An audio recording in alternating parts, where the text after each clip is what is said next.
जेवताना चटकदार चटणी असेल ना ताटात तर जेवणाचे नक्कीच 2 घास जास्त जातात. आणि आता उन्हाळा एवढा पडलाय की जेवण अगदी नकोसंच वाटतं. आज मी तुम्हाला दाखवणार आहे सोलापूरची शेंगा चटणी कशी करायची. ही जी चटणी आहे ती आपल्या नेहमीच्या चटणीपेक्षा थोडीशी अशी वेगळी असते. या चटणीची चव आणि टेक्स्चर थोडंसं वेगळं असतं. तर चला यासाठी काय काय लागणार आहे साहित्य ते पाहूयात. इथे मी शेंगदाणे घेतलेले आहेत. हे शेंगदाणे पाहू शकता तुम्ही, एकदम टपोरे असे शेंगदाणे आहेत. आपले साधे शेंगदाणे जे आपण वापरतो ते नाही आहेत. हीच या चटणीची खासियत आहे. हे जर तुम्ही शेंगदाणे वापरलेत तर तुमच्या चटणीचं टेक्स्चर अगदी तसंच होईल. इथे मी चवीप्रमाणे मीठ घेतलेलं आहे. 10 ते 12 लसणाच्या पाकळ्या घेतलेल्या आहेत. थोडीशी हळद घेतलेली आहे, मिरची पावडर आणि जिरे. बस एवढंच साहित्य आपल्याला लागणार आहे. त्यापेक्षा काही दुसरं वेगळं वापरायचं नाही आहे. आता शेंगदाणे तुम्ही पाहू शकता. या शेंगदाण्यावरतीच तुमच्या चटणीचं परफेक्टपणा अवलंबून असतो. आता हे जे शेंगदाणे आहेत ते माझ्या घराच्या जवळच एक भट्टी आहे, तर त्या भट्टीमधून मी आणलेले आहेत. जर तुमच्या घराच्या जवळपास भट्टी जर नसेल तर असे टपोरे शेंगदाणे विकत देखील मिळतात. ते शेंगदाणे आणून आपल्या गॅसवर अगदी मंद आचेवरती परतून घ्यायचे आहेत. छान ते क्रंची होईपर्यंत आपल्याला छान भाजून घ्यायचे आहेत त्यांना.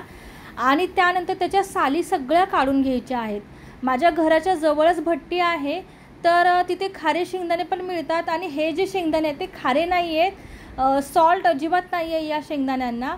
असे शेंगदाणे 60 रुपये पावणे मला तिथून मिळालेले आहेत. आणि माझ्या मुलाला शेंगा चटणी अतिशय आवडते. म्हणजे शेंगा चटणी जर असेल ना तर तो सकाळ आणि संध्याकाळ दोन्ही वेळ अगदी पोटभर जेवू शकतो. आणि सध्या तो आहे गावाला.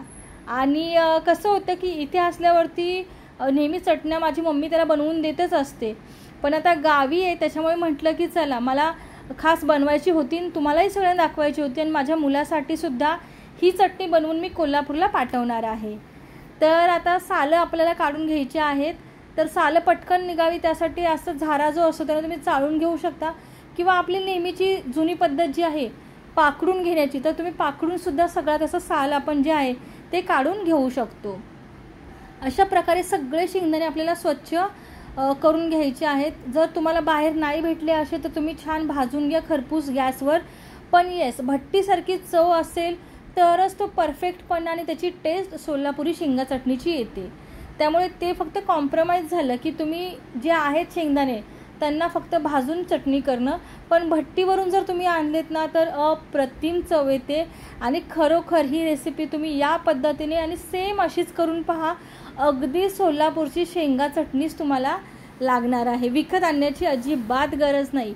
आणि आता आपण काय करायचं ते बघा. मी मिक्सरचं भांडं घेतलेलं आहे. त्यामध्ये 10 ते 12 पाकळ्या मी लसणाच्या घेतलेल्या त्या टाकून घेत आहे.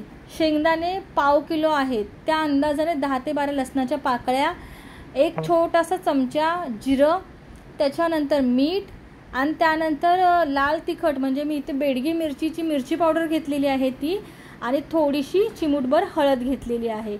तर एवढंच आपल्याला छान बारीक वाटून घ्यायचं आहे. आपण आता शेंगदाण्यांसहित जर हे टाकलं तर लसूण जो आहे तो व्यवस्थित बारीक नाही होणार. त्यामुळे एवढंच मिश्रण मी छान पहिलं बारीक करून घेते. हा मसाला आपला बारीक झाला की शेंगदाणे आपल्याला ओबडधोबड बारीक करायचे आहेत. पल्स मोडवरती आपल्याला मिक्सर चालू बंद असं करतच बारीक करायचं आहे. आणि आता शेंगदाणे त्याच्यामध्ये आपण टाकून घेऊयात. एकदम बारीक कूट नाही झालं पाहिजे, ओबडधोबडच राहिले पाहिजे, तरच ते परफेक्ट टेक्स्चर जे आहे ते दिसणार आहे. अशाच छान छान रेसिपी पाहण्यासाठी माझ्या चॅनलला सबस्क्राईब नक्की करा. नेहमी तुमच्या आवडीच्या रेसिपी घेऊन येण्याचा मी नक्कीच प्रयत्न करेन. आणि 2 दिवस मी व्हिडिओ टाकले नाहीत कारण माझं पर्सनल काम घरातलंही होतं, त्याच्यामुळे मला वेळ नाही मिळाला. तर आज म्हटलं सगळ्यांना आवडेल अशी मस्त अशी शेंगा चटणीची रेसिपी तुम्हाला दाखवावी. आता टेक्स्चर पाहू शकता कसं छान झालेलं आहे. आणि आता यामध्ये शेंगदाण्याचं तेल मी 3 चमचे टाकून घेणार आहे. तुमच्याकडे जर शेंगदाण्याचं तेल नसेल तुम्ही साधं तुमचं सूर्यफुलाचं तेल जरी टाकलं तरी चालेल. पण शक्यतो जर शेंगदाण्याचं तेल असेल तर टेस्ट एकच नंबर येणार आहे. आणि टेक्स्चर पण तुम्ही पाहू शकता कसलं भारी दिसत आहे. आणि ही रेसिपी खास माझ्या अर्थसाठी मी कोल्हापूरला पाठवायला केलेली आहे. तर ही रेसिपी तुम्ही तुमच्या मुलांनाही खाऊ घाला. तिखट अजिबात नाही आहे, कारण कलरसाठी जास्त ही मिरची पावडर फेमस आहे हे तुम्हाला देखील माहीत आहे. आणि आता पाहू शकता तसा जसा शेंगा चटणीचा गोळा होतो तसाच सेम होत आहे. आणि ही चटणी तुम्ही महिनाभर आरामात स्टोअर करून ठेवू शकता आणि छान मस्तपैकी जेवणासोबत एन्जॉय करू शकता. तर नक्कीच ही रेसिपी करून पहा आणि तुम्ही केलेली चटणी तुम्हाला कशी वाटते, चव कशी होते ते मला नक्कीच कमेंट करून सांगा. पाहू शकता किती परफेक्ट अशी रेसिपी आपली तयार झालेली आहे. मी केलेली आजची छान अशी चटकदार चटणी, खमंग अशी चटणी तुम्हाला कशी वाटली मला कमेंट करून नक्कीच कळवा. अशाच छान छान रेसिपी पाहण्यासाठी सुनीता सकपाळ वर्ल्डला सबस्क्राईब करायला मात्र विसरू नका. बाहेरून चटण्या आणण्यापेक्षा अशा चटण्या जर तुम्ही स्वतः घरी केल्यात आणि आपल्या माणसांना छान अशा खाऊ घातल्यात तर मुलंही खुश आणि आपली फॅमिलीही खुश. तर मग काय करणार ना नक्की शेंगा चटणी.